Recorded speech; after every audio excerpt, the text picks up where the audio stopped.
day you become a new ADCC champion? Right, man. That was, I think to date, probably one of the best days of my life for sure. Looking back, I still have people coming up to me. Like today, I was at a jiu-jitsu competition and be like, "Oh, I saw your ADCC performance. I was there. You had my whole team, yelling, cheering." So whenever someone comes up to me telling, like the smiles on there, it just puts a smile right back on my face, So it was an amazing day. It's a lot of tough fights. 4 tough fights. Not every single fight was difficult, but it's just looking back, I don't even know. It's just. I always tell the people the same thing. It's like relief. The feeling I feel is relief because I knew I had the ability to win, but you have so many killers in the division, so many talented guys. You still have to go and do it, So I'm just glad I performed the way that I knew I could have. And about your final against Mica Galvão, a lot of guys waiting for this final. Talk to you more about this fight. What do you think before?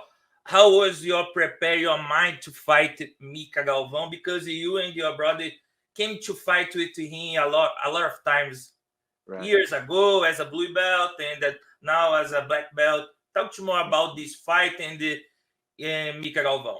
Yeah, right. No, yeah. So I knew obviously it would be another tough match, like Tye was saying about Tye. No stranger. Tye has fought him, I think, 3 times, right?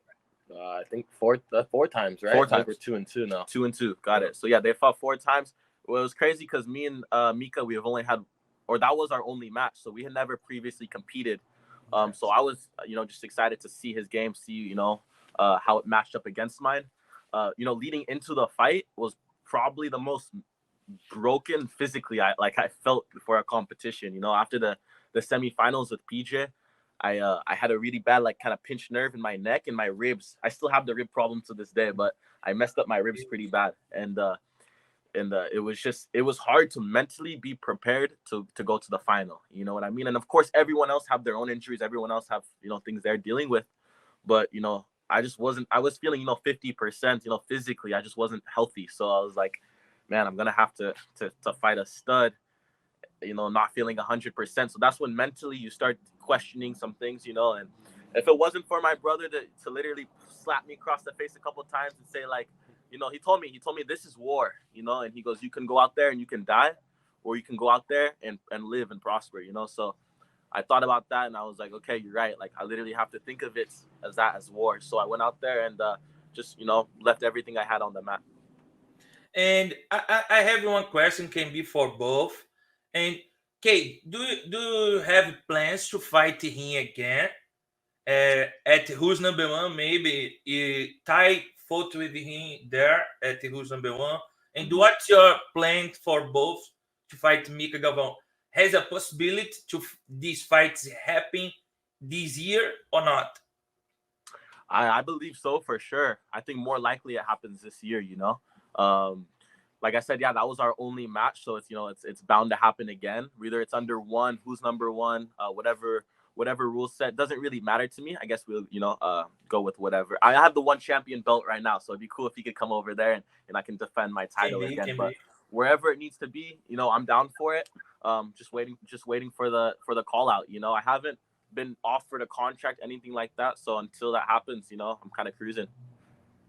And you, Tye, what do you think about another fight against Mica?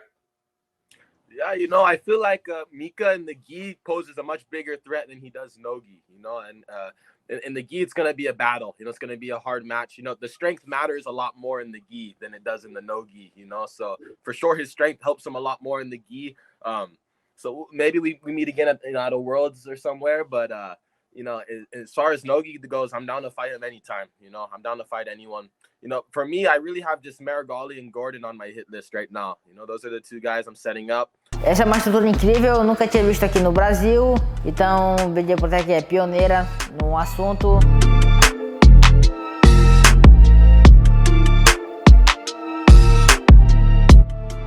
Dessa plataforma que vai ser lançada e é uma plataforma incrível para a comunidade do jiu-jitsu brasileiro.